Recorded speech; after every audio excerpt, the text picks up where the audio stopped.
നമസ്തേ. നാം ദേശോപനിഷത്തുകളിലെ 9 എണ്ണത്തെപ്പറ്റിയും പിന്നെ ശ്വേത അശ്വതര ഉപനിഷത്തിനെ പറ്റിയും സാമാന്യമായ വിവരങ്ങൾ അറിഞ്ഞു കഴിഞ്ഞു. ഇനി നമ്മുടെ പദ്ധതിയിൽ ഇനി പറയാനുള്ളത് ദശോപനിഷത്തിലെ ഒരു ഉപനിഷത്തിനെ കുറിച്ചാണ്. അത് പ്രശ്നോപനിഷത്താണ്. അങ്ങനെ നാം ദേശോപനിഷത്തുകൾ മുഴുവൻ മനസ്സിലാക്കും, അതിനെക്കുറിച്ച് പഠിക്കും. അതിനോടൊപ്പം ശ്വേതാശ്വതര ഉപനിഷത്തിനെക്കുറിച്ചും നമ്മൾ അത് പഠിച്ചു കഴിഞ്ഞു. 11 ഉപനിഷത്തുകളാണ് നമ്മൾ ഒരു പഠനത്തിനായിട്ട് എടുത്തിരുന്നത്. അതിൽ 10 നാം ഇതിനകം പഠിച്ചു കഴിഞ്ഞു. ഇനി അവശേഷിക്കുന്നത് പ്രശ്നോപനിഷത്ത് എന്ന ദശോപനിഷത്തിലെ, അതായത് മുഖ്യ ഉപനിഷത്തിലെ ഒരെണ്ണമാണ്. അത് അഥർവവേദത്തിലെ ഒരു ഉപനിഷത്താണ്. സ്വതന്ത്ര ഉപനിഷത്തായിട്ടാണ് കണക്കാക്കപ്പെടുന്നത്. എന്നാൽ ഇത് ഒരു ബ്രാഹ്മണത്തിൽ നിന്ന് എടുത്തതാണെന്ന് ശങ്കരാചാര്യരെ പോലുള്ളവർ പറയുന്നുണ്ട്. പക്ഷെ അത് വേറെ എങ്ങും നമ്മളതിനൊരു തെളിവ് കാണുന്നില്ല. പിന്നെ അഥർവവേദത്തിൽ ഉപനിഷത്തായതുകൊണ്ട് ഇതിൻ്റെയും ശാന്തി മന്ത്രം ഓം ഭദ്രം കർണേ വിഷ്ണുയാമദേവാഹ എന്ന് തുടങ്ങുന്ന ഒരു ശാന്തി മന്ത്രമാണ്. മറ്റു അഥർവവേദത്തിലെ മറ്റ് 2 ഉപനിഷത്തുകളായ മാണ്ഡൂക്യ ഉപനിഷത്തിനും അതുപോലെ തന്നെ മുണ്ടക ഉപനിഷത്തിനും ഇതേ ശാന്തി മന്ത്രം തന്നെ നാം കണ്ടതാണ്. ഇവിടെ പ്രശ്നോപനിഷത്ത് എന്ന് ഇതിന് പേര് കിട്ടാൻ കാര്യം എന്ന് പറഞ്ഞു കഴിഞ്ഞാൽ, ഇത് പ്രശ്നങ്ങൾ 6 ചോദ്യങ്ങൾ, പ്രശ്നം എന്ന് പറയുന്നത് ചോദ്യം, 6 ചോദ്യങ്ങൾ 6 പേര് ചോദിക്കുന്നതും അതിന് പിപ്പലാദൻ എന്നൊരു മുനി ഉത്തരം പറയുന്നതുമാണ് ഇതിൻ്റെ വിഷയം. ആ രീതിയിലാണ് ഇത് അവതരിപ്പിച്ചിരിക്കുന്നത്. അതുകൊണ്ടാണ് ഇത് പ്രശ്നോപനിഷത്ത് എന്ന പേരിൽ അറിയപ്പെടുന്നത്. 6 ചോദ്യങ്ങളാണുള്ളത്. 6 ചോദ്യങ്ങളും 6 അധ്യായങ്ങളായിട്ട് കണക്കാക്കുന്നു. അത് ചോദ്യം നമ്പർ മാത്രമാണ് അതിന് ആശ്രയിക്കുന്നത്. ചോദ്യം 1 എന്ന് പറഞ്ഞിട്ടാണ്, പ്രശ്നം 1 എന്ന് ചോദിച്ചിട്ടാണ്. ഇതിൽ 6 പേരെന്ന് പറയുന്നത് ബ്രഹ്മനിഷ്ഠന്മാരായ പരംബ്രഹ്മത്തെ അന്വേഷിക്കുന്നവരായിട്ടുള്ള 6 പേരാണ്. അവര് ബ്രഹ്മം തന്നെയാണ് എല്ലാത്തിനും ആശ്രയം എന്ന് വിശ്വസിക്കുന്ന ആൾക്കാരാണ്. അവര് 6 പേരാണ്. അത് സുകേശൻ എന്നാണ് ഒരാളിൻ്റെ പേര്. മറ്റേ സത്യകാമൻ, സൗര്യായണി, ഗാർഗ്യ, കൗശല്യ, ഭാർഗവ, കബന്ധി, ഇങ്ങനെ 6 പേരാണ് ഈ പിപ്പലാദ മുനിയെ സമീപിച്ചിട്ട് അത് ഞങ്ങൾക്ക് ഈ ഇതിനെക്കുറിച്ചെല്ലാം പറഞ്ഞു തരണം, അതായത് പരബ്രഹ്മത്തെക്കുറിച്ചെല്ലാം പറഞ്ഞു തരണം എന്ന് പറഞ്ഞിട്ട് വരുന്നു. അദ്ദേഹത്തിന് ഇതിനെക്കുറിച്ചെല്ലാം അറിയാം. അപ്പോൾ അദ്ദേഹം നമുക്കിതെല്ലാം പറഞ്ഞു തരും എന്ന ഉദ്ദേശത്തോടുകൂടിയാണ് അവർ വരുന്നത്. സമിത് പാണികളായിട്ടായിരുന്നു. എന്ന് പറഞ്ഞു കഴിഞ്ഞാൽ കയ്യിൽ കുറേ വിറകുമായിട്ടാണ് വരുന്നത്. അതായത് പണ്ടത്തെ ഒരു പതിവായിരുന്നു. അതായത് രാജാവിനെയും ഗുരുവിനെയും അതുപോലെ തന്നെ ഡോക്ടറെയും ഭിഷഗ്വരനെയും ഭിഷക്കുകളിൽ ശ്രേഷ്ഠനാണ് ഭിഷഗ്വരൻ. ഭിഷക്കിനെയും ഒക്കെ സമീപിക്കുമ്പോൾ വെറും കൈയോടെ പോകാൻ പാടില്ലെന്നാണ്. അപ്പം എന്തെങ്കിലും ഒന്ന് കയ്യിൽ കരുതുന്നത്, എന്തെങ്കിലും ഒരു സമ്മാനങ്ങൾ എന്തെങ്കിലും. അപ്പം ഗുരുക്കന്മാർക്ക് അവർ ഗുരുകുലത്തിൽ വസിക്കുന്നവർ അതുകൊണ്ട് യാഗാഗ്നിക്കൊക്കെ ഉപയോഗപ്പെടുന്ന വസ്തു ആയതുകൊണ്ടാണ് ഈ വിറകുമായിട്ട് പോകുന്നത്.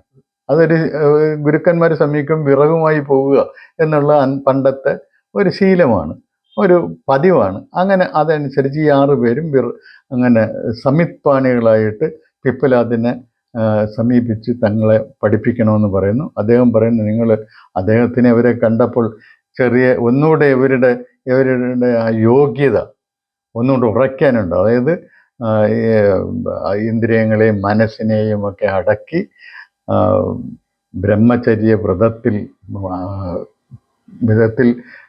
വ്രതനിഷ്ഠരായിട്ട് 1 വർഷം കൂടി നിങ്ങൾ താമസിച്ചിട്ട് വരിക. എന്നിട്ട് നിങ്ങൾ ചോദ്യം ചോദിക്കുക, എനിക്കറിയാവുന്ന രീതിയിൽ ഞാൻ അതിന് ഉത്തരം പറയാം. അല്ലാതെ എല്ലാത്തിനും ഉത്തരം പറയാവുന്നങ്ങ് കയറി പറയല്ല. എനിക്കറിയാവുന്ന രീതിയിൽ ഞാൻ അതിനൊക്കെ ഉത്തരം പറയാം. നമുക്ക് ആദ്യത്തെ ചോദ്യത്തിലേക്ക് കിടക്കാം. ആദ്യം കബന്ധിയാണ് ചോദിക്കുന്നത്. കബന്ധി ചോദിക്കുന്നു, ഇത് എവിടെ നിന്നാണ് ഈ പ്രജകളെല്ലാം ഉണ്ടായത്. അതായത് ഈ ഭൂതങ്ങളെല്ലാം ഉണ്ടായത് എവിടെ നിന്നാണ്? അതാണ്. അപ്പം പിപ്പലാദൻ പറയുന്നു അത് പ്രജാകാമനായ പ്രജാപതി എന്ന് വെച്ചാൽ പുരുഷനും പ്രകൃതിയും, പ്രജാകാമനായ പ്രജാപതി തനിക്ക് പ്രജകളെ വേണമെന്നുള്ള ആഗ്രഹത്തോടു കൂടി, പ്രജകളെ അങ്ങനെ അങ്ങ് സൃഷ്ടിക്കുമല്ലായിരുന്നു, രണ്ട് ദ്വന്ദ്വങ്ങളെ ഉത്പാദിപ്പിച്ചു. ഏതൊക്കെയാണ്? രയി, പ്രാണൻ. രയി എന്ന് പറഞ്ഞു കഴിഞ്ഞാൽ ഭൗതികമായിട്ടുള്ള ഭൗതികാംശം, ഭൗതിക ശക്തി. ആ ഒരു ഭൗതിക അംശത്തെ സൃഷ്ടിച്ചു. അതിനോടൊപ്പം തന്നെ അതിനെ നിലനിർത്തുന്നതിനുള്ള ഊർജമാണ് പ്രാണൻ എന്ന് പറയുന്നത്. എല്ലാ വസ്തുക്കളെയും നിലനിർത്തുന്നതിനുള്ള ഊർജത്തിൻ്റെ പൊതുവായ പേരാണ് പ്രാണൻ എന്ന് പറയുന്നത്. പ്രാണനെയും അതുപോലെ തന്നെ രയി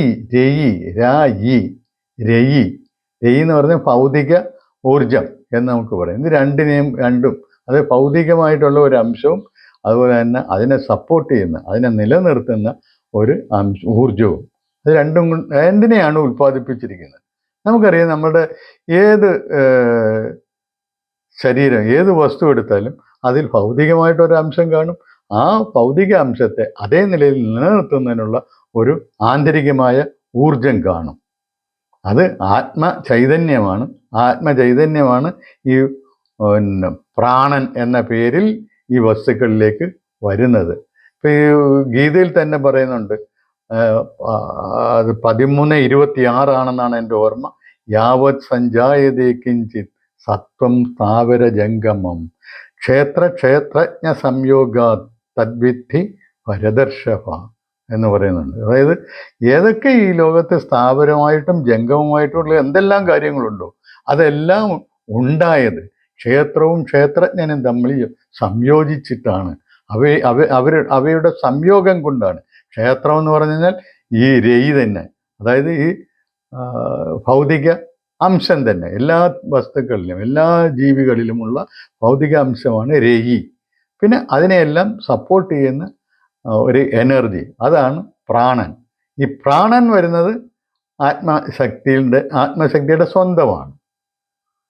ആത്മശക്തിയിൽ അന്തർഭവിച്ചിട്ടുള്ള ഭൗതിക ഊർജം, 0 രൂപത്തിൽ അന്തർഭവിച്ചിട്ടുള്ള ആ ഭൗതിക ഊർജത്തെ പ്രകടിപ്പിക്കുന്ന, അതായത് പ്രചോദിപ്പിക്കുന്നു, ഉദ്ദീപിച്ച് നിർത്തുന്ന ആ അവസ്ഥയാണ് ഈ രയി എന്ന് പറയുന്നത്.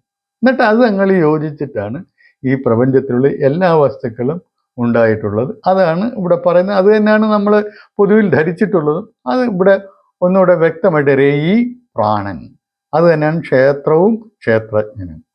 ഇത് നമ്മൾ ഗീതയിൽ പഠിക്കുന്നതുമാണ്.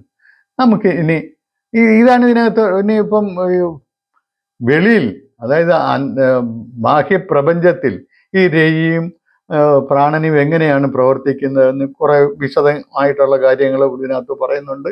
അതെന്ന് പറഞ്ഞു കഴിഞ്ഞാൽ എല്ലാ വസ്തുക്കളും, ഇപ്പോൾ ആദിത്യൻ പ്രാണനാണ്, അത് മറ്റുള്ളതിനെയൊക്കെ നിലനിർത്തുന്നു, ആ രീതിയിൽ ഇങ്ങനെ പറയുന്നുണ്ട്. അത് നമുക്കൊരു അത്രയും അങ്ങോട്ട് വിശദമായിട്ട് പഠിക്കേണ്ട കാര്യമില്ല. നമുക്കതിൻ്റെ ആശയം ഇപ്പോൾ കിട്ടിയിട്ടുണ്ട്. അതാണ് വലുത്. അതിന് നമുക്ക് ഇനി രണ്ടാമത്തെ ചോദ്യത്തിലേക്ക് പോകാം. രണ്ടാമത്തെ ചോദ്യം ചോദിക്കുന്നതെന്ന് പറഞ്ഞാൽ ഭാർഗവൻ, വിദർഭക്കാരനായ ഭാർഗവനാണ് ചോദിക്കുന്നത്. അദ്ദേഹം പറയുന്നത് ഈ ഭൂതങ്ങളൊക്കെ ഉണ്ടായല്ലോ, ഏതെല്ലാം ദേവന്മാരാണ് ഈ ഭൂതങ്ങളെ പരിപാലിക്കുന്നത്? അതാണ് ചോദിക്കുന്നത്. ഏതെല്ലാം ദേവന്മാരാണ് ഈ ഭൂതങ്ങളെ പരിപാലിക്കുന്നത്? അതിൽ തന്നെ ശ്രേഷ്ഠനായിട്ടുള്ളത് ആരാണ്? ഇതാണ് ചോദിക്കുക. അപ്പം ഇതിനകത്ത് എല്ലാ പഞ്ചഭൂതങ്ങളും പഞ്ച ഇന്ദ്രിയങ്ങളും ഒക്കെ ഇതെല്ലാം ദേവന്മാരാണ് എന്ന രീതിയിലാണ് പിപ്പലാദൻ പറഞ്ഞു കൊടുക്കുന്നത്. അതായത് നമ്മൾ ഓർക്കണം, ദേവന്മാരെന്ന് പറയുമ്പോൾ നമ്മൾ ആർന്ന ഏതെങ്കിലും ഒരു വ്യക്തിയുടെയോ അല്ലെങ്കിൽ ഒരു ശക്തിയുടെ കാര്യമല്ല. ഈ ഇന്ദ്രിയങ്ങൾക്കും ദേവന്മാരെന്നാണ് പറയുന്നത്. ഈ ദേവന്മാർക്ക് പിടിക്കാൻ കിട്ടത്തില്ലെന്നൊക്കെയാണ് ഇന്ദ്രിയങ്ങൾക്ക് ഗോചരമല്ലാത്ത വസ്തുക്കളെ കുറിച്ച് പറയുന്നത്. ഉപനിഷത്തുകളിൽ അങ്ങനെ പറയുന്നുണ്ട്, പലയിടത്തും പറയുന്നുണ്ട്, ഈശാവാസ്യ ഉപനിഷത്തിൽ പറയുന്നുണ്ട്. അപ്പം ഇത് ദേവന്മാരാണ് ഇതിൽ, പഞ്ചഭൂതങ്ങളെയും ദേവന്മാരായിട്ട്, ഈ ദേവന്മാരൊക്കെയാണ് ഇതിനെ നിലനിർത്തുന്നത്. അതുപോലെ പഞ്ചേന്ദ്രിയങ്ങളുടെ കാര്യവും പറയുന്നുണ്ട്. അതായത് പിന്നെ എന്നാൽ ഇപ്പൊ ഇവര് വിവരിക്കുന്നത് ഞങ്ങളാണ് ഇതിനെയൊക്കെ നിലനിർത്തുന്നത്, ഞങ്ങൾ ഇതിനെ ശരീരത്തിൽ നിന്നുകൊണ്ട് ഞങ്ങളാണ് നിലനിർത്തുന്നത്. അപ്പം പ്രാണൻ പറയും അത് നിങ്ങളല്ല, ഞാനാണ് നിലനിർത്തുന്നത്. എന്നെ തന്നെ 5ആയിട്ട് വിഭജിച്ച് ഞാൻ ഈ അല്ലേ ഈ ശരീരത്തെ നിലനിർത്തുന്നത് ഞാനാണ് എന്ന് പറയും. അത് അന്നേരം അവർക്കത് അത് വിശ്വാസമായില്ല. അപ്പോഴെന്ത് ചെയ്തു?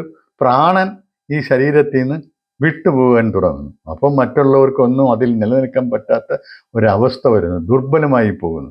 അപ്പോൾ അവർക്ക് മനസ്സിലായി ഇത് പ്രാണൻ തന്നെയാണ് ഇത് നിലനിർത്തുന്നതെന്നും അവർ പ്രാണനാണ് തങ്ങളിൽ ഏറ്റവും വലിയ ശ്രേഷ്ഠൻ എന്നും തിരിച്ചറിയുന്നു.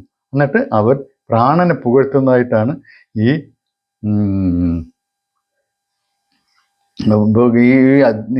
ചോദ്യത്തിൻ്റെ ബാക്കിയുള്ള ഉത്തരങ്ങളിൽ പറയുന്നത്. ഇനി നമുക്ക് അടുത്ത 3-ാമത്തെ, അത് മാത്രമേ എല്ലാം പ്രാണനിൽ അധിഷ്ഠിതമാണ്. ഒരു രഥത്തിൻ്റെ ആരക്കാലുകൾ അതിൻ്റെ കേന്ദ്രത്തിൽ രഥനാഭി എന്നാണ് അതിന് പറയുന്നത്, അതിൽ ഉറപ്പിച്ചിരിക്കുന്നത്, എല്ലാ കാലുകളും അതിൽ ഉറപ്പിച്ചിരിക്കുന്നത് പോലെ വീലിൻ്റെ, അതുപോലെ സകല വസ്തുക്കളും ഈ പ്രാണനിലാണ് ഉറപ്പിച്ച് നിർത്തിയിട്ടിരിക്കുന്നത്. നോക്കും 3-ാമത്തെ നോക്കാം. 3-ാമത്തെ എന്ന് പറഞ്ഞു കഴിഞ്ഞാൽ അത് കൗശല്യ അശ്വലായന. 3-ാമത്തെ ആൾ ചോദിക്കുകയാണ്. അദ്ദേഹം ചോദിക്കുന്നത് ഈ എങ്ങനെയാണ് എവിടെ നിന്നാണ് ഈ പ്രാണൻ ഉണ്ടാകുന്നത്? അതൊരു ക്വസ്റ്റ്യനാണ്. എവിടെ നിന്നാണ് ഈ പ്രാണൻ ഉണ്ടാകുന്നത്? എങ്ങനെയാണ് ഇത് ഈ ശരീരത്തിൽ വന്ന് പതിക്കുന്നത്, വന്ന് നിൽക്കുന്നത്? പിന്നെ ഇതിനെ എങ്ങനെയാണ് 5ആയിട്ട് വിഭജിച്ചെന്ന് നേരത്തെ ഉള്ള ചോദ്യത്തിന് ഉത്തരവായിട്ട് പറയുന്നുണ്ട്. അപ്പം എങ്ങനെയാണ് ഇത് 5ആയിട്ട് വിഭജിച്ച് ഈ ശരീരത്തെ ഭരിക്കുന്നത്? ഇതാണ് അദ്ദേഹത്തിൻ്റെ ചോദ്യം. ആരാണ്? കൗശല്യ. അശ്വലൻ്റെ കൊച്ചുമകനായതുകൊണ്ട് അശ്വലായന എന്ന് പറയുന്നത്. അപ്പം ഇത് അന്നേരം പിപ്പലാദൻ അതിന് ഉത്തരം പറയുന്നു. ഇത് ഉണ്ടായത്, പ്രാണൻ ഉണ്ടായത് ആത്മാവിൽ നിന്ന് തന്നെയാണ്. ആത്മാവിൽ നിന്നൊരു ആത്മാവിൻ്റെ ഒരു ഛായയായിട്ടാണ് പ്രാണൻ ഇത് ഈ ശരീരങ്ങളിൽ പ്രവർത്തിക്കുന്നത്. അതാണ് പറയുന്നത്. ഇത് 5ആയിട്ട് ആത്മാവ് അല്ല പ്രാണൻ സ്വയം വിഭജിച്ചിരിക്കുന്നു. ഇപ്പോൾ ചക്രവർത്തി തൻ്റെ രാജ്യത്തെ വിവിധ ഭാഗങ്ങളായിട്ട് ഭാഗിക്കുമ്പോൾ ഓരോരുത്തരുടെ കയ്യിൽ അതിൻ്റെ അധികാരങ്ങൾ, അവിടുത്തെ കാര്യനിർവഹണ ഉദ്യോഗസ്ഥന്മാരായിട്ട് ചുമതലക്കാരായിട്ട് നിയോഗിക്കുന്നത് പോലെ പ്രാണൻ, മുഖ്യപ്രാണൻ, അതായത് 5ആയിട്ട് സ്വയം വിഭജിക്കുന്നു. അതിൽ മുഖ്യപ്രാണൻ എന്ന് പറയുന്നതാണ് ഏറ്റവും പ്രധാനപ്പെട്ട. അത് മുഖം എന്ന് പറഞ്ഞു കഴിഞ്ഞാൽ ഈ കണ്ണുകളും കാതുകളും നാസികയും അതുപോലെ തന്നെ വായും എല്ലാം, അതിനെല്ലാം ഭരിക്കുന്നത് ഈ മുഖ്യപ്രാണനാണ്. പിന്നെ അടുത്തത് അപാനപ്രാണൻ. അപാനൻ എന്ന് പറഞ്ഞു കഴിഞ്ഞാൽ വിസർജനവും അവയവങ്ങളെ സംരക്ഷിക്കുന്ന, അതിൻ്റെ കാര്യങ്ങൾ നോക്കുന്ന, അതിൻ്റെ കാര്യങ്ങൾ നടത്തിക്കൊണ്ടുപോകുന്ന പ്രാണൻ്റെ അംശമാണ് അപാനൻ എന്ന് പറയുന്നത്. അതായത് മൂത്ര വിസർജന സംവിധാനം മുഴുവൻ, അതുപോലെ തന്നെ മലവിസർജന സംവിധാനം മുഴുവൻ, പിന്നെ അതുപോലെ ജനനേന്ദ്രിയം, ഇതെല്ലാം ജനനേന്ദ്രിയം എന്ന് പറഞ്ഞാൽ ഉപസ്ഥമാണ്. അതും എന്തായാലും എല്ലാം ഇതിനകത്ത് പെടുന്നതാണ്. അപാനപ്രാണനാണ് ഇതിൻ്റെ എല്ലാം ചാർജിലുള്ള പ്രാണന്റെ വിഭാഗം. പിന്നെ 3-ാമത്തെ എന്ന് പറഞ്ഞു കഴിഞ്ഞാൽ ഒരു സമാനൻ ആണ്. സമാനൻ എന്ന് പറഞ്ഞു കഴിഞ്ഞാൽ ഈ നമ്മൾ കഴിക്കുന്ന അന്നം ദഹിച്ചു കഴിഞ്ഞാൽ അതിൻ്റെ ഊർജം എല്ലാ കോശങ്ങളിലും സമമായിട്ട് എത്തിക്കുന്നവനാണ് സമാനൻ. അതായത് അത് ഹൃദയത്തിൻ്റെ രക്തചംക്രമണ വ്യൂഹത്തെയാണ് പരിപാലിക്കുന്നത് എന്നർത്ഥം. അപ്പോൾ പ്രാണന്റെ ഒരു അംശമാണ്, ഒരു വിഭാഗമാണ് ഈ സമാനൻ എന്ന് പറയുന്നത്. ഇനി അടുത്തത് 4-ാമത്തേതെന്ന് പറഞ്ഞു കഴിഞ്ഞാൽ വ്യാനൻ. വ്യാനൻ എന്ന് പറഞ്ഞു കഴിഞ്ഞാൽ അവിടെ ഹൃദിഹേഷ ആത്മാവ് ഹൃദയത്തിലാണ് ഇരിക്കുന്നത്. ഈ ഹൃദയത്തോട് ചേർന്ന് നാഡികൾ പിടിപ്പിച്ചിരിക്കുന്നു. ഇതാണ് അതിനകത്ത് പിപ്പലാദൻ പറയുന്ന വാക്കുകൾ. എന്നാൽ ഹൃദയത്തോട് ചേർന്നാണ് നാഡികൾ പിടിപ്പിച്ചിരിക്കുന്നത്. അല്ല രക്തക്കുഴലുകളൊന്നും അല്ല, നാഡികളുടെ കാര്യമാണ് ഇവിടെ പറയുന്നത്, അത് ഓർക്കണം. അപ്പോൾ നാഡികൾ പിടിപ്പിച്ചിരിക്കുന്ന ഹൃദയം ഏതാണ്? നാഡികൾ പിടിപ്പിച്ചിരിക്കുന്ന ഒരു കേന്ദ്രമേ ഉള്ളൂ. അത് സ്വിച്ച് ബോർഡ് ഓഫ് ഇൻഫർമേഷൻ എന്ന് നമ്മൾ പണ്ട് കണ്ട തലാമസ് തന്നെയാണ്. അതാണ് ബോധ ഹൃദയം. അതാണ് ആത്മാവിൻ്റെ കേന്ദ്രം എന്നാണ് ഈ പിപ്ലാദൻ പറയുന്നത്. ആത്മാവിൻ്റെ കേന്ദ്രമാണ്. ആ കേന്ദ്രത്തിനോടാണ് ഈ നാഡികൾ പിടിപ്പിച്ചിരിക്കുന്നത്. അവിടുന്ന് നാഡികൾ പുറപ്പെടുന്നു. ആ നാഡികൾ പുറപ്പെടുന്ന ഈ നാഡികളെ എല്ലാം ഭരിക്കുന്നത് അല്ലെങ്കിൽ അതിനെ പരിപാലിക്കുന്നത് അത് ഈ വ്യാനൻ എന്ന പ്രാണനാണ്. അപ്പൊ എത്ര നാഡികളുണ്ട് അതും ഒരു പിപ്ലാദിന് പറയുന്നുണ്ട്. അതിൻ്റെ ഒരു സംഖ്യ പറയുന്നുണ്ട്. അതായത് ഈ ഹൃദയത്തോട് ഘടിപ്പിച്ചിരിക്കുന്ന 101 മുഖ്യ നാഡികളാണ്. അതിൽ ഓരോന്നിനും 100 വീതം ഉപനാഡികളുണ്ട്. ആ ഓരോന്നിനും പിന്നെയുമുണ്ട് 72,000 വെച്ച് ചെറുത് നാഡികൾ. അപ്പം 100 101 ഗുണം 100 ഗുണം 72,000. അങ്ങനെ നമ്മൾ കണക്കൂട്ടി എടുത്തു കഴിഞ്ഞാൽ 72,72,00,000 നാഡികളാണ് ശരീരത്തുള്ളതെന്നാണ് പിപ്ലാദൻ ഇവിടെ പറയുന്നത്. ആധുനിക ശാസ്ത്രത്തിൽ നമ്മൾ ഈ നാഡികളുടെ എണ്ണം പറയുന്നുണ്ടോ എന്ന് എനിക്കറിയത്തില്ല. പക്ഷെ അവർ നാഡീകോശങ്ങളുടെ എണ്ണം തലച്ചോറിലുള്ളത് ഇത്ര എന്നൊക്കെ പറയുന്നുണ്ട്. പക്ഷെ അത് വലിയ സംഖ്യകളാണ്. ഇവിടെ നാഡികളാണ്. ഒരു നാഡി തന്നെ എത്രയോ വലിയ സംഖ്യയിലുള്ള നാഡീകോശങ്ങൾ കൊണ്ട് നിർമ്മിച്ചിട്ടുള്ളതാണ് നമ്മൾ മനസ്സിലാക്കണം. ഈ നാഡികളുടെ കാര്യമാണ് ഈ ഉപനിഷത്ത് പറയുന്നത്. അത് 72,72,00,000 നാഡികൾ നമ്മുടെ ശരീരത്തുണ്ട് എന്നാണ് ഈ ഉപനിഷത്ത് വ്യക്തമാക്കിയിട്ടുള്ളത്. അപ്പം ഈ നാഡികളിലെ ഒരു പരിപാലിക്കുന്ന പ്രാണന്റെ അംശമാണ്, പ്രാണന്റെ വിഭാഗമാണ് വ്യാനൻ. ഇനി ഒരു 5ാമത്തെ പ്രാണന്റെ, അതാണ് ഏറ്റവും ഈ പ്രാണന്റെ തേജസ്സായിട്ട് പരിഗണിക്കപ്പെടുന്ന ആ പ്രാണൻ ഉദാനൻ എന്നാണ് പറയുന്നത്. ഉദാനൻ അത് ഈ ഹൃദയത്തിൽ നിന്ന് മുകളിലേക്ക് പോകുന്ന ഒരു നാഡിയാണ്. ആ ഒരു നാഡി അത് വീണ്ടും 72,000 ഭാഗിച്ചിട്ടുണ്ട്. അതാണ് ഈ തലച്ചോറ് മുഴുവൻ വ്യാപിച്ച് നിൽക്കുന്നത്. അതാണ്. അപ്പൊ അത് നമ്മൾ ഓർക്കണം. നമ്മുടെ ഈ തലാമസിൽ എല്ലാ നാഡികളും ഘടിപ്പിച്ചിരിക്കുന്നു. അതിനെല്ലാം പൊതുവിൽ ഭരിക്കുന്നതാണ് വ്യാനനാണ്. പക്ഷെ അതിൽ ഒരെണ്ണം മുകളിലേക്ക് പോകുന്നുണ്ട്. ആ മുകളിലോട്ട് പോകുന്നത് അതാണ് ഈ ഹൃദയത്തിൽ നിന്നുള്ള സന്ദേശങ്ങളെ തലച്ചോറിലേക്ക് കൊണ്ടുപോകുന്നതും അവിടെ നിന്നുള്ള സന്ദേശങ്ങളെ തിരിച്ച് ഹൃദയത്തിലേക്ക് കൊണ്ടുവരുന്നതും പിന്നെ ആ ഹൃദയത്തിൽ നിന്നാണ്, അതായത് ഈ ബോധ ഹൃദയത്തിൽ നിന്നാണ് ശരീരത്തിൻ്റെ വിവിധ ഭാഗങ്ങളിലേക്ക് സന്ദേശങ്ങൾ എത്തുന്ന. അതുപോലെ തന്നെ ശരീരത്തിൻ്റെ വിവിധ ഭാഗങ്ങളിൽ നിന്നുള്ള സന്ദേശങ്ങൾ ആദ്യം ബോധ ഹൃദയത്തിലെത്തുന്നു. അവിടുന്ന് അത് തലച്ചോറിലേക്കൊക്കെ ഈ ഒരു നാഡി അത് കൊണ്ടുപോകുന്ന നാഡി അത് വളരെ സുപ്രധാനമായിട്ടുള്ള ഒരു നാഡിയാണ്. അതാണ് ഉദാനൻ ഉദാനൻ ഭരിക്കുന്ന നാഡി. ഉദാനൻ എന്നുള്ളത് ആ നാഡിയുടെ പേരല്ല, നാഡിയെ പരിപാലിക്കുന്ന പ്രാണന്റെ പേരാണ്, പ്രാണവിഭാഗത്തിൻ്റെ പേരാണ്. 5 ഭാഗങ്ങളായിട്ട് ഭാഗിച്ചിരിക്കുകയാണ് പ്രാണനെ. മുഖ്യപ്രാണൻ മുഖത്ത്, പിന്നെ അപാനൻ വിസർജന അവയവങ്ങൾ, പിന്നെ അതുപോലെ തന്നെ സമാനൻ ഹൃദയവും രക്തചംക്രമണവും, പിന്നെ വ്യാനൻ എന്ന് പറഞ്ഞാൽ ബോധം സർക്കുലേഷൻ, ബോധത്തിൻ്റെ അതായത് നാഡികളെ ഭരിക്കുന്നത്. അവിടുന്ന് ഒരു നാഡി മുകളിലേക്ക് തലച്ചോറിലേക്ക് പോകുന്നുണ്ട്. ആ നാഡിയെ ഭരിക്കുന്നത് ഉദാനൻ. കാരണം തലച്ചോറിൽ നമ്മൾ എന്താണെന്നുള്ള വിവരം ഈ തലച്ചോറിൻ്റെ പ്രവർത്തനങ്ങൾ തലച്ചോറിൽ ശേഖരിച്ചു വെച്ചിരിക്കുകയാണ്. നമ്മുടെ ഭാരതീയർ അതിൻ്റെ തലച്ചോറിൻ്റെ പ്രവർത്തനങ്ങളെ മനസ്സിലാക്കുന്നതിന് മനസ്സെന്ന ഒറ്റ പദം കൊണ്ടല്ല അറിയുന്നത്. നമ്മൾ അറിയുന്നതെന്ന് പറഞ്ഞാൽ അന്ധക്കരണം എന്ന് പറഞ്ഞ ഒരു സംജ്ഞ കൊണ്ടാണ്. എന്താണ് അന്ധക്കരണം കൊണ്ടെന്ന് നമ്മൾ ഉദ്ദേശിക്കുന്നത്? ഒന്ന്, അത് മനസ്സുണ്ട്, മനസ്സിനെ അത് ഇന്ദ്രിയങ്ങളെയൊക്കെ കൺട്രോൾ ചെയ്യുന്ന മനസ്സുണ്ട്. മനസ്സ് കഴിഞ്ഞിട്ട് മനസ്സിനെ നിയന്ത്രിക്കുന്നതായിട്ടുള്ള വിവേചന ശക്തി, ബുദ്ധി കൊടുക്കുന്ന ബുദ്ധി എന്ന ഒരു ഭാഗമുണ്ട്. പിന്നെ ചിത്തം, എല്ലാ വിവരങ്ങളുടെയും സ്റ്റോറാണത്. ആ സ്റ്റോറിലാണ് നമ്മുടെ എല്ലാം ഇരിക്കുന്നത്. നമ്മുടെ ഒരു കടയിൽ ചെന്ന് കഴിഞ്ഞാൽ ആ സ്റ്റോറിലാണ് എല്ലാ സാധനങ്ങളും സ്റ്റോർ ചെയ്യുന്നത്. ആവശ്യമുള്ളത് എടുക്കുക, കൊടുക്കുക. ഇതാണ്.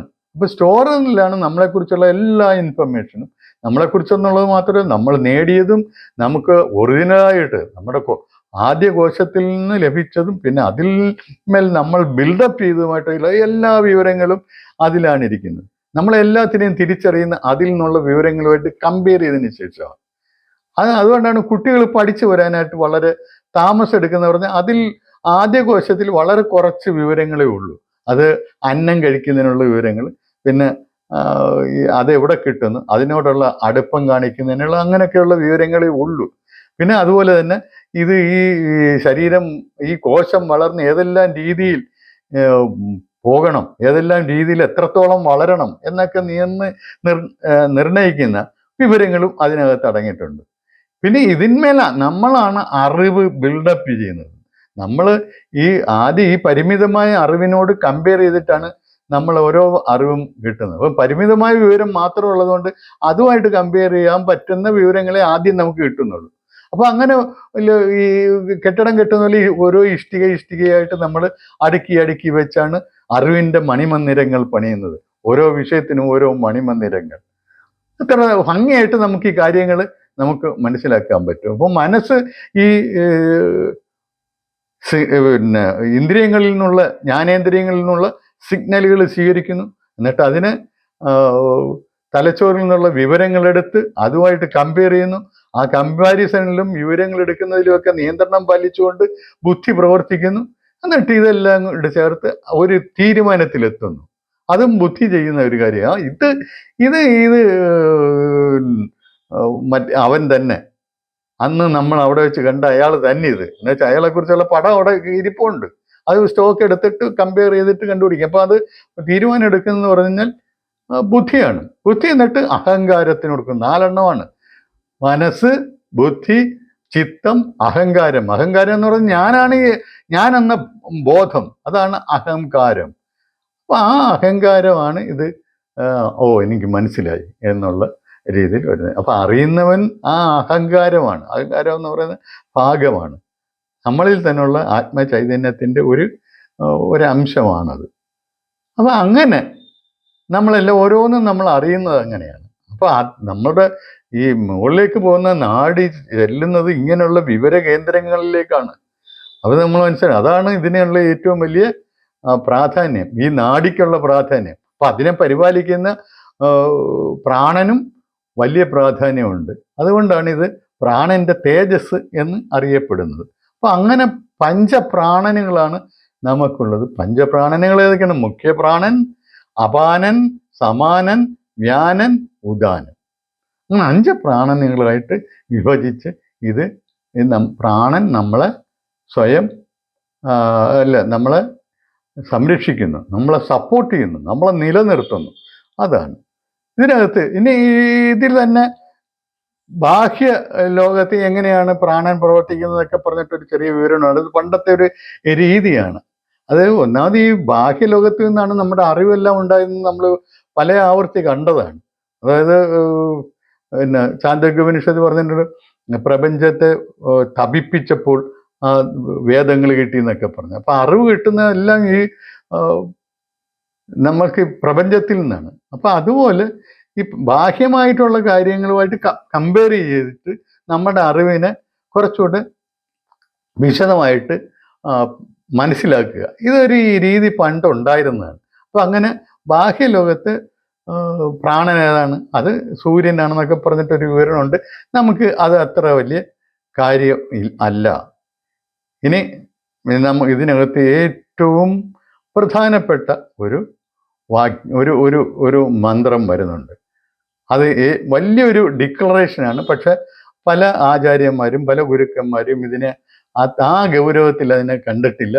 ആ ഗൗരവത്തിലല്ല, അവർ കുറച്ചുകൂടെ ദൈവശാസ്ത്രപരമായിട്ടുള്ള അല്ലെങ്കിൽ കഥാപരമായിട്ടുള്ള രീതിയിലാണ് ഇതിനെ കണ്ടിട്ടുള്ളത്. അതുകൊണ്ട് അവരുടെ അതായത് ഇതിൻ്റെ ഒരു ഈ ശ്ലോകത്തിൻ്റെ ഈ മന്ത്രത്തിൻ്റെ തേജസ് അവർക്ക് കിട്ടിയില്ല എന്ന് വേണം പറയാൻ. ഞാൻ പറഞ്ഞുതരാം. അത് ആ മന്ത്രം എന്ന് പറയുന്നത് 3-10 മന്ത്രമാണ്. ഏറ്റവും പ്രധാനപ്പെട്ട ഒരെണ്ണമാണ്. നിങ്ങൾ നോക്കുക, യച്ചിത്ത തേന ഏഷ പ്രാണമായാതി പ്രാണസ്തേജസായുക്ത സഹാത്മന യഥാ സങ്കല്പിതം ലോകം നയതി.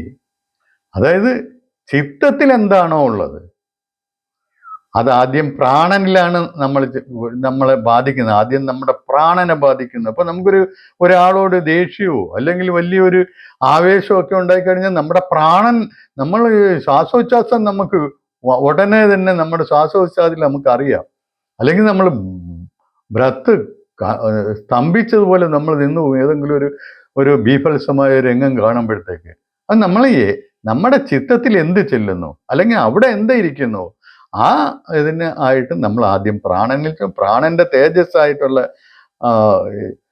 ഉദാനൻ, പ്രാണൻ തൻ്റെ തേജസ്സായ ഉദാനനിലേക്കാണ് ഇത് കൈമാറുന്നത്. ഉദാനൻ ആത്മശക്തിയോടുകൂടി ആത്മശക്തിയുമായി സഹകരിച്ച് ഈ ചിത്തത്തിനനുസരിച്ച്, ചിത്തത്തിലെ ചിന്തയ്ക്കനുസരിച്ച് നമ്മളെ മുന്നോട്ട് നയിക്കുന്നു. അത് നമ്മൾ ഇച്ഛിക്കുന്ന ലോകത്തേക്ക് നയിക്കുന്നു. നല്ല കാര്യങ്ങൾ ചെയ്താൽ നല്ല കാര്യങ്ങൾ ഉദ്ദേശിച്ച നല്ല ലോകത്തിലേക്ക്, നല്ല കാര്യങ്ങളിലേക്ക് നമ്മളെ നയിക്കുന്നു.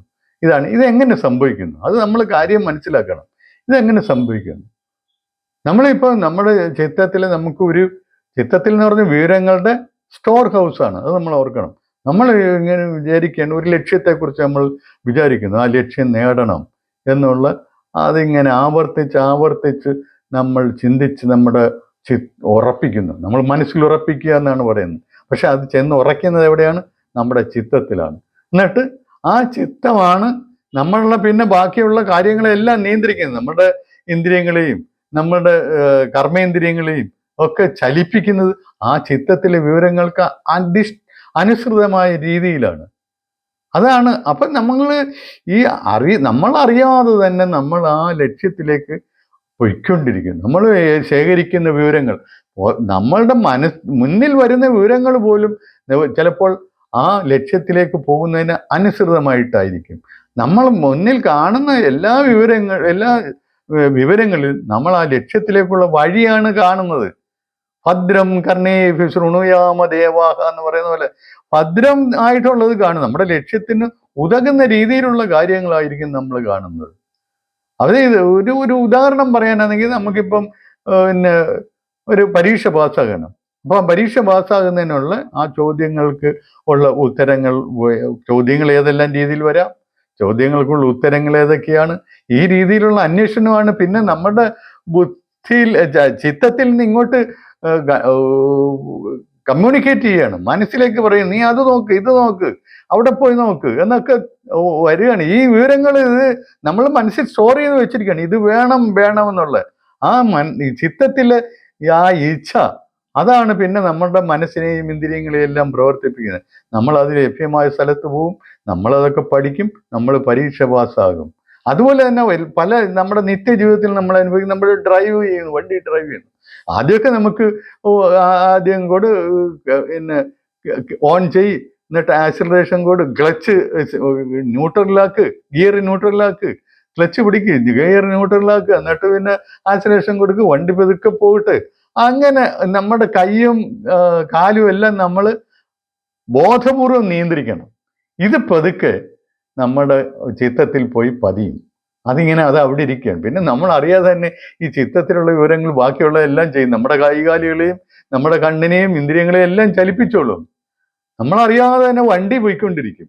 എവിടെങ്കിലും നമുക്ക് ഒരു ബ്രേക്ക് ചെയ്യണമെന്ന് മനഃപൂർവ്വമായിട്ടുള്ള അറിയാതെ എല്ലാം ഇത് നടക്കുന്നുണ്ട്. പക്ഷെ പെട്ടെന്ന് ഒരെണ്ണം ഉണ്ടായിക്കഴിഞ്ഞാൽ ഉടനെ ഒരു ഓർഡർ അവിടെ നിന്ന് വരും, ചവിട്ടിക്ക് പോകുന്നു.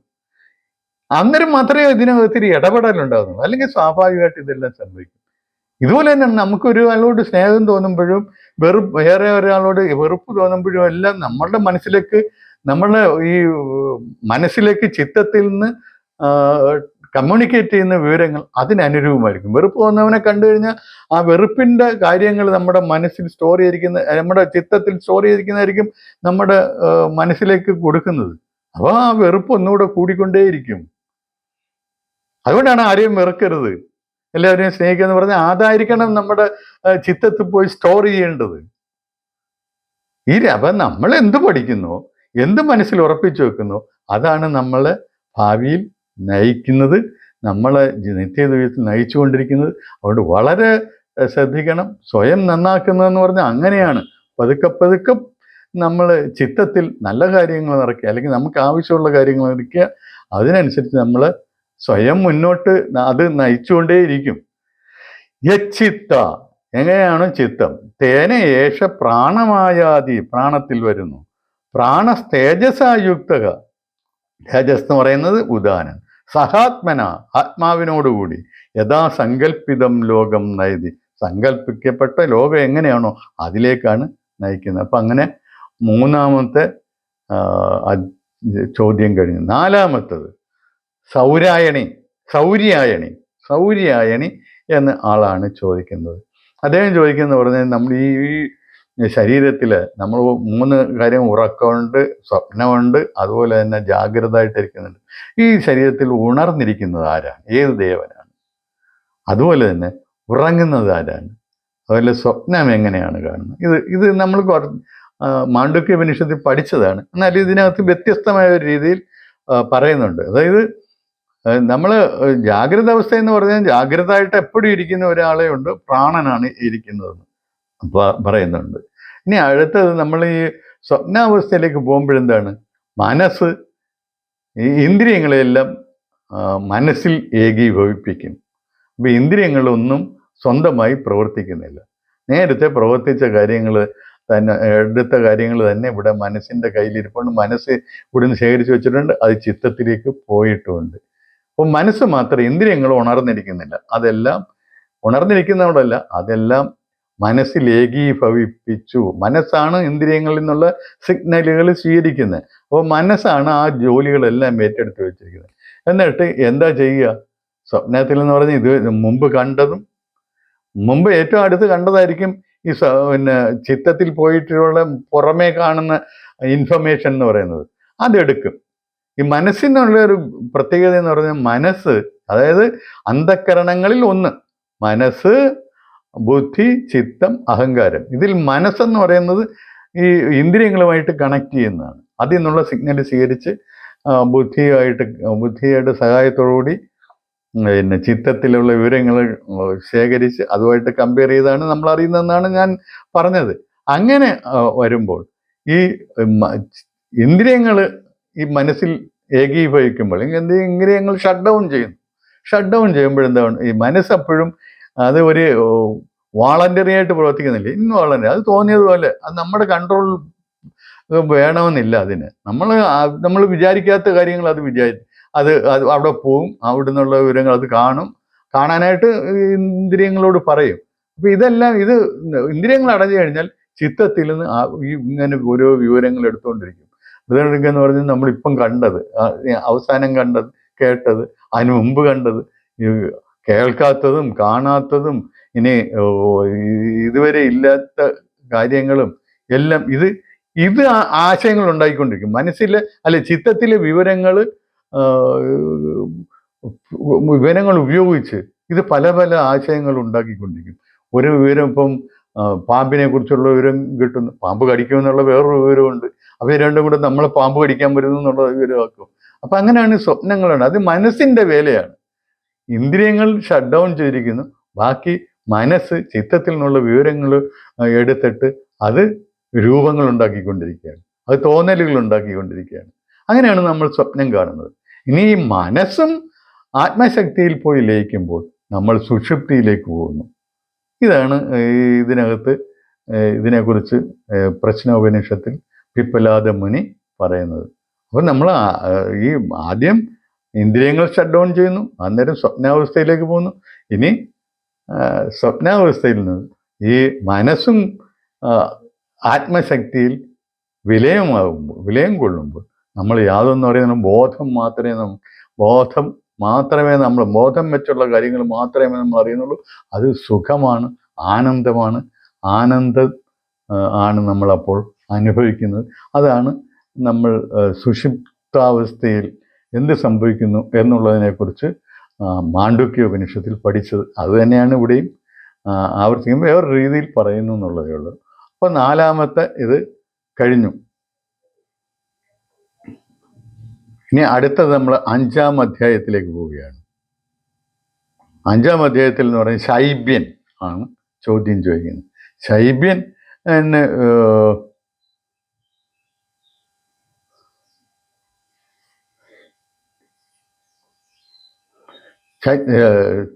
ശൈബ്യൻ ചോദിക്കുന്നത് പറഞ്ഞാൽ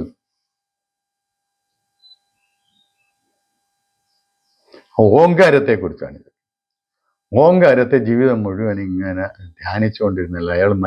അയാൾ മരിക്കുമ്പോൾ, അല്ലെങ്കിൽ അയാൾ ഈ ജീവിതത്തിൽ നിന്ന് വിട പറയുമ്പോൾ അയാൾ ഏതവസ്ഥയിലെത്തും.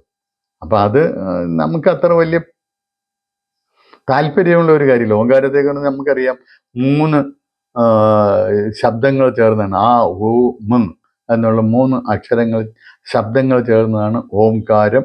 ഓംകാരം എന്ന് പറഞ്ഞാൽ ആത്മാവ് തന്നെയാണ്. അതിൽ ഒരു മാത്രയെ, അതായത് പ്രഥമ മാത്രയെ മാത്രം ധ്യാനിച്ചു കൊണ്ടിരുന്നാൽ അയാൾ ഈ ലോകത്ത് തന്നെ വീണ്ടും വീണ്ടും ജനിക്കും എന്നുള്ളതാണ് ഇവിടെ പറയുന്നത്. അതായത് അയാൾക്ക് ഒരു അടുത്ത ഒരു സ്റ്റേജിലേക്ക് അയാൾക്കൊരു ഉന്നമനം ഉണ്ടാകുന്നില്ല.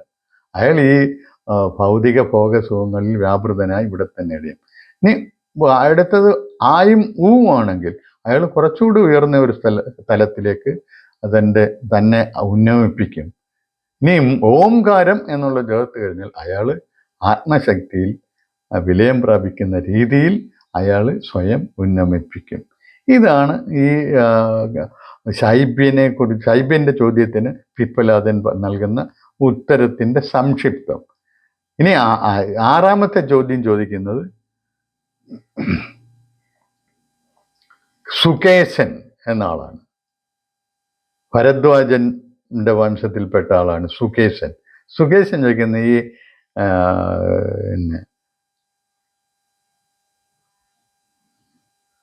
ഷോഡശകല, അതായത് 16 കലകളുള്ള മനുഷ്യനാരാണ്, അല്ലെങ്കിൽ മനുഷ്യരിലെ 16 കലകൾ ഏതൊക്കെയാണ് എന്നാണ് ചോദിക്കുന്നത്. ഇത് നമ്മളെ സംബന്ധിച്ചോളം നമുക്കിതിനകത്ത് ഇൻട്രസ്റ്റ് ഉള്ള ഒരു കാര്യമല്ല. അത് കുറച്ചുകൂടെ എന്താണ്, ഒരു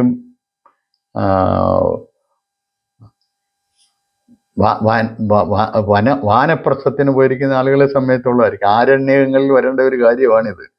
അതാണ് ഇവിടെ ചോദിച്ചിരിക്കുന്നത്. അപ്പം പിപ്പലതിൻ ആ 16 കലകളെ, മനുഷ്യരിലുള്ള 16 കലകളെ എണ്ണി പറയുന്നുണ്ട്.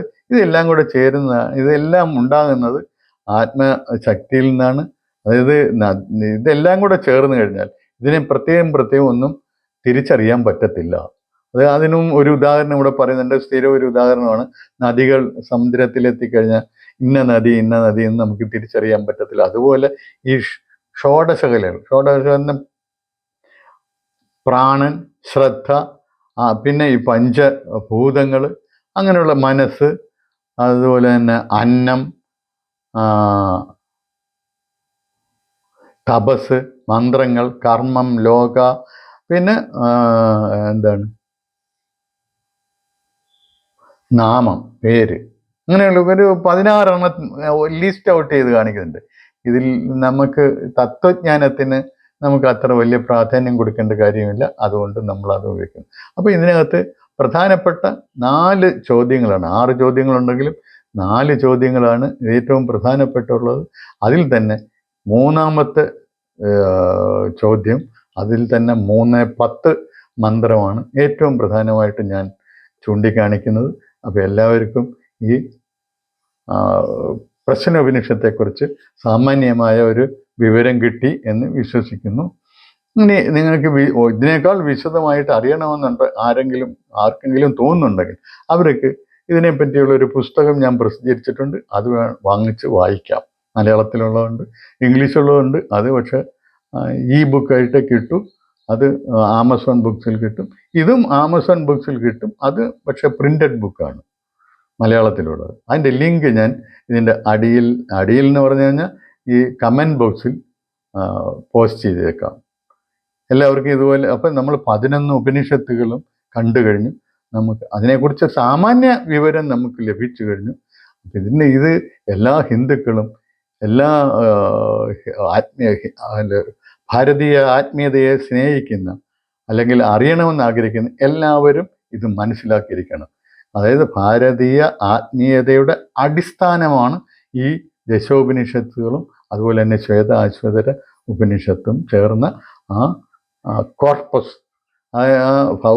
ആത്മീയ ചിന്ത എന്ന് പറയുന്നത് അതെല്ലാവരും അറിഞ്ഞ് അതിന്മേലാണ് ഈ ഹിന്ദു മതം ഇന്നിപ്പം നമ്മൾ വിളിക്കും. ഹിന്ദു മതം ഇല്ല ഇല്ല എന്നൊക്കെ, അങ്ങനെ ഒരു പേരുണ്ടോ എന്നൊക്കെ ചോദിക്കും. എന്ന് വന്നതാണ്? അതൊക്കെ പൊട്ട ചോദ്യങ്ങളാണ്. അതിനൊക്കെ ഒരുപാട് മറുപടികളുണ്ട്. അതുപോട്ടെ, ഈ ഏത് ആത്മീയ പ്രസ്ഥാനത്തെയാണോ നാം ഹിന്ദു മതം എന്ന് പദം കൊണ്ട് ഇപ്പോൾ വിവക്ഷിക്കുന്നത്, ആ ആത്മീയ പ്രസ്ഥാനത്തിൻ്റെ ആധാരമായിട്ടുള്ള ആത്മീയ തത്വചിന്ത അടങ്ങിയിരിക്കുന്നത്, അതിൻ്റെ ഏറ്റവും പരമമായ അവസ്ഥയിൽ, അതിൻ്റെ ആത്യന്തികമായിട്ടുള്ള അവസ്ഥയിൽ അടങ്ങിയിരിക്കുന്നത് ഈ ദശോപനിഷത്തുകളാണ്. അതാണ് അതിൻ്റെ ഏറ്റവും സൂക്ഷ്മമായിട്ടുള്ള രൂപം. അതിൻ്റെ ഒരു പരാവർത്തനമാണ്, സാന്ദർഭികമായിട്ട് ഉപയോഗിക്കത്തക്കുള്ള ഒരു പരാവർത്തനമാണ് ഈ ഗീത എന്ന് പറയുന്നത്. അപ്പം ഈ ഗീതയും അതുപോലെ തന്നെ ഈ ഉപനിഷത്ത് തത്വങ്ങളും നമ്മൾ മനസ്സിലാക്കിയിരിക്കണം. ഓരോ ഹിന്ദുവും അതിനെക്കുറിച്ച് ഒരു സാമാന്യ ബോധമെങ്കിലും ഉള്ളവനായിരിക്കണം. അതിന്മേലായിരിക്കണം അവൻ്റെ വിശ്വാസങ്ങൾ ഉറപ്പിക്കേണ്ടത്. അല്ലാതെ വെറുതെ കുറേ ആചാരങ്ങളിൽ മാത്രമല്ല. ആചാരങ്ങളൊക്കെ ഈ തത്വങ്ങളെ സാക്ഷാത്കരിക്കുന്നതിന് വേണ്ടിയുള്ളതായിരിക്കണം. അല്ലാത്തതെല്ലാം മീനിങ്ലെസ് ആണ്, ഒരർത്ഥമില്ലാത്ത ഒരു യാന്ത്രികമായിട്ടുള്ള പ്രവൃത്തികളാണ്. അതുകൊണ്ടൊന്നും ഒരു ഗുണവുമില്ലെന്ന് നിങ്ങൾ മനസ്സിലാക്കിയിരിക്കണം. അതിന് ഞാൻ നേരത്തെ ഇതിനു മുമ്പൊരു വീഡിയോ ചെയ്തിരുന്നു. അത് ഈ ക്ഷേത്ര വിശ്വാസങ്ങൾ, ക്ഷേത്ര ആചാരങ്ങളെ കുറിച്ചൊക്കെ, അത് ഗീതയിലെ യാമിമാം പുഷ്പിതം വാചം എന്നൊക്കെ പറഞ്ഞിട്ടുള്ള 2, 42, 43, 44 ശ്ലോകങ്ങളുടെ ഒരു വിവരണം ഞാൻ കൊടുത്തിട്ടുണ്ടായിരുന്നു. അതുപോലെ ഗീതയിൽ ഒരുപാട് കാര്യങ്ങളുണ്ട്. ഇനി ഒരു ഗീതജ്ഞാന പരമ്പര തുടങ്ങണമെന്ന് ഞാൻ വിചാരിക്കുന്നുണ്ട്. അത് പതുക്കെ ഞാൻ അതിലേക്ക് ശ്രദ്ധ കേന്ദ്രീകരിക്കുന്നതാണ്. നിങ്ങൾക്ക് താല്പര്യമുണ്ടെങ്കിൽ അതും കാണാം. നന്ദി, നമസ്കാരം.